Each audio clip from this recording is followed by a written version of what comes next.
আপনারা যারা শাহরুখ খানের ডানকি সিনেমাটা দেখেছেন তাদের অনেকেই হয়তো জানেন না এর একটা বড় অংশের শুটিং হয়েছে সৌদি আরবে।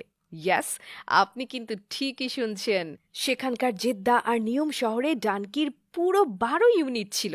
সৌদি আরবে কোনো বলিউডের সিনেমার এটাই কিন্তু প্রথম শুটিং। পরে কিং খান নিজেই জানিয়েছেন এটা তার জীবনের সেরা শুটিং অভিজ্ঞতার একটি। সত্যি জাস্ট ভাবা যায় না, তাই না?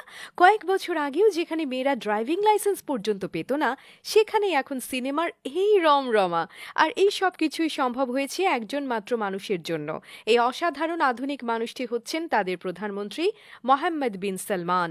সৌদি আরব তাদের অর্থনীতিকে এগিয়ে নিয়ে যাবার জন্য ভিশন 2030 চালু করেছে।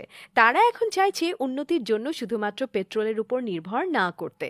তাই তারা এখন তাদের বিনোদন ইন্ডাস্ট্রির ওপর সিরিয়াস বিনিয়োগ করছে। তাদের টার্গেট হচ্ছে আগামী 5 বছরে যাতে তাদের দেশ 100 মিলিয়নের মতো পর্যটক টানতে পারে। ও, আর এজন্য দুবাই বা আবুধাবির মতো তারাও বানাচ্ছে একের পর এক চোখ ধাঁধানো অ্যামিউজমেন্ট পার্ক, কালচারাল সেন্টার আর ইভেন্ট স্পেস।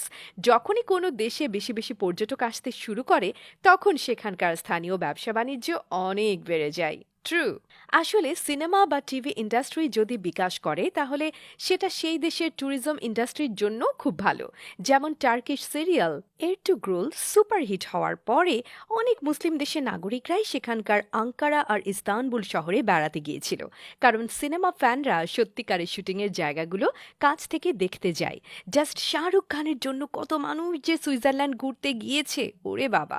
আর এই জন্য সুইজারল্যান্ডের পর্যটন বিভাগ শাহরুখকে বিশেষ সম্মানও জানিয়েছিল।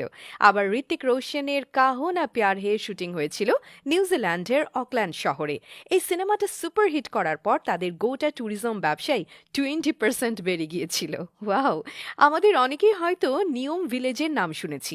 এটা আসলে একটা পরিকল্পিত আধুনিক শহর যেখানে হাই-ফাই অ্যাপার্টমেন্ট বা সুপারমার্কেট থেকে শুরু করে একটা প্রোডাকশন হাবও আছে। এটা অনেকটা আমাদের পাশের দেশের রামোজি ফিল্ম সিটির মতো। শাকিব খানের বেশ কয়েকটা সিনেমার শুটিংও কিন্তু এখানে হয়েছিল। কয়েক হাজার একরের ওপর বানানো নিয়ম ভিলেজই হতে যাচ্ছে পৃথিবীর সবচেয়ে বড় ফিল্ম স্টুডিও। ধারণা করা হচ্ছে শুধু এটা দেখতেই প্রতি মাসে এখানে 15 লাখের মতো দর্শক আসবে। ওয়াও!